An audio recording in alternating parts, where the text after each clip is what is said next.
ইমাম সাহেব নামাজ পড়ছেন, ফ্যানগুলি ছাড়ান না কেন? গরম লাগছে? আর আপনি কেন আপনার জবানের হেফাজত করবেন জানেন? আমি বলবো না, আমি বললে হয়তো যোগ বিয়োগ দিবেন। কি কি যোগ বিয়োগ? যেহেতু আমি অত্র এলাকায় থাকি না, সেজন্য আপনাদের সাথে ওই সপ্তাহে একবার দেখা হয়, এই জন্য আমার ক্ষেত্রে একটু যোগ বিয়োগটা কম হবে। কিন্তু ইনি এখানে যিনি 5 ওয়াক্ত নামাজ পড়েন, 5 ওয়াক্ত আজান দেন, তার সাথে আপনাদের যোগ বিয়োগটা একটু বেশি। কেন বেশি? কেন বেশি?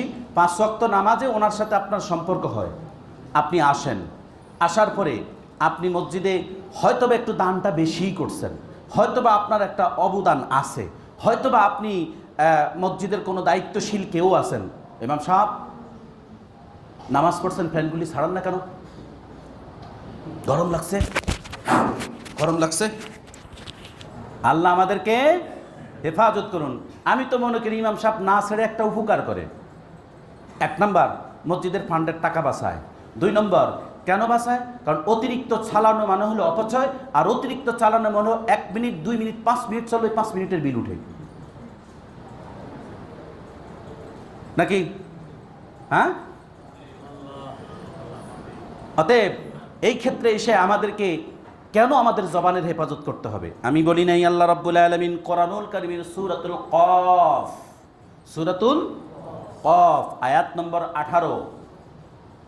18 নম্বর আয়াতে আল্লাহ বলেন, মা ইয়ালফিজ মিন কাওলিক ইল্লা লাদাইহি রাকীবুন আতীদ। আল্লাহ বলেন, মা ইয়ালফিজ মিন কাউল, কাউল মানে হলো কথা। মানুষ যে কথাই বলে, মানুষ কি যে কথাই বলে, মানুষ যে কথাই উচ্চারণ করে তা গ্রহণ করার জন্য ইল্লা লাদাইহি রাকীবুন আতীদ, তার কাছে সদা প্রস্তুত 2 জন প্রহরী রয়েছে। কয়জন? মানুষ যে কথাই উচ্চারণ করে তা লিপিবদ্ধ করার জন্য 2 জন প্রহরী নিযুক্ত রয়েছে। ওই 2 জন প্রহরীর নাম কি, কে বলতে পারবেন? কোরআনের ভাষায় আল্লাহ রাব্বুল আলামিন সেই 2 জনের নাম বলে দিলেন কিরামান কাতিবিন। তাদের নাম তো কিরামান কাতিবিন না, তারা হলেন 2 জন মালাক, 2 জন ফেরেশতা। কি নাম আল্লাহ ভালো জানি। কিরাম হলো সম্মানিত, কাতিবিন হলো লেখক। কিরামান কাতিবিন 2 জন সম্মানিত লেখক। তাইলে রাকিবুন আতীদ, তারা প্রহরী। রাকিব মানে আপনার এই আমাদের নিকটতম, একদম কাছে থেকে আমাদের এগুলো লিপিবদ্ধ করার জন্য, নোট করার জন্য একেবারে সদা প্রস্তুত। আর প্রহরী, ওদের ঘুম নাই, জাগ্রত থাকে। আপনি যখন ঘুমায়া যান তখনও তারা জাগ্রত থাকে।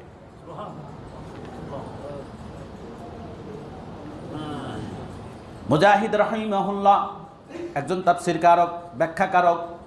মুজাহিদ রাহিমাহুল্লাহ তিনি বলেছেন, হাসান বসরি রহমতুল্লাহ আলাইহি বলেছেন, মানুষ যখন পায়খানায় যায় তখন শুধুমাত্র তার সাথে ওখানে অবস্থান করে না, আর স্ত্রী মিলনের সময় তারা সেখানে অবস্থান করে না, কিন্তু তারা দূরবর্তী থাকলো, তাদেরকে আল্লাহ রাব্বুল আলামিন এত প্রজ্ঞা দিয়েছেন, সেখানেও যদি অন্যায়মূলক কিছু করে সেটাও তারা লিপিবদ্ধ নোট করে ফেলেন। সেটাও তারা কি করে? শুধু তাই না, এই আয়াতের আলোকে ডান কাঁধের ফেরেশতা এবং বাম কাঁধের ফেরেশতা, ডান কাঁধের ফেরেশতা আপনার যত পুণ্য আছে তা লিপিবদ্ধ করে, আর বাম কাঁধের ফেরেশতা যত অপূর্ণ আছে, অর্থাৎ আপনার গুনাহ আছে, গুনাহগুলো লিপিবদ্ধ করে। শুধু তাই না, আল্লাহ রাব্বুল আলামিন মানুষকে এতটা ভালোবাসেন। আমি কি এখানে মুসলিম বলেছি? আমি কি এখানে ইমানদার বলেছি?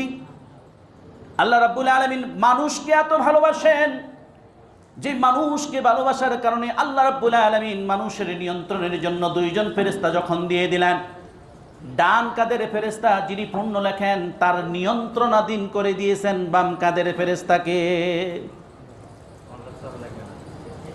এই দুইজনের মধ্যে আবার লিডার আছে, নেতা। এই দুইজনের মধ্যে আবার কি আছে? লিডার আছে, নেতা আছে, নেতৃত্ব দেওয়ার জন্য।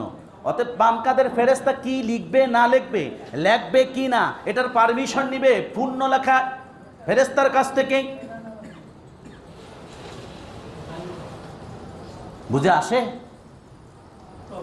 আপনি সালাত আদায় করতেছেন, এই সালাত ওযু করছেন, সেটা লিপিবদ্ধ হয়ে গেছে। কেননা মুজাহিদ রাহিমাহুল্লাহ বলেন, মানুষ অসুস্থ অবস্থায় যদি আহ শব্দ করে তাও লিপিবদ্ধ হয়ে যায়। অতএব আহ শব্দ না করে আপনি যদি প্রতিবার আপনি আল্লাহর জিকিরে মগ্ন থাকেন, জিকিরের মধ্যে মগ্ন থাকেন, ইস্তিগফারের মগ্ন থাকেন, আর আল্লাহর কাছে আপনি দোয়া করেন, আল্লাহুম্মা রাব্বান নাস আযহিবিল বাসা ইশফা, হে মানুষের প্রতিপালক এযহাবিল বাসা ইশফা, আপনার পক্ষ থেকে এই রোগ আসে, আমাকে আপনি সুস্থতা দান করুন। এভাবে আপনি যখন রব্বি আন্নী মাসসানিয়াদ দুররু ওয়া আনতা আরহামুর রাহিমিন, আপনি যখন আপনার রবের কাছে এই রোগের শেফা থেকে নাজাতের জন্য আইয়ুব আলাইহিস সালাতু ওয়াস সালামের শেখানো দোয়াটি আপনি পড়েন, সেটাও লিপিবদ্ধ হয়। সেটাও কি লিপিবদ্ধ হয়? কেন রাকিবুন আতীদ, তারা এত প্রহরী থাকে। আপনি যদি আহ শব্দ বলেন, আমি যে এখানে মিম্বার থেকে যা কিছু বলছি, একটা শব্দ কিংবা একটা অক্ষর বাদ যাচ্ছে না, লিপিবদ্ধ হচ্ছে।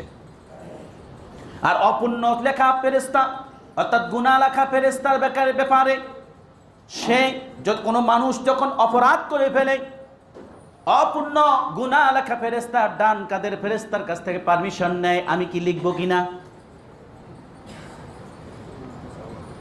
আমি কি লিখবো কিনা।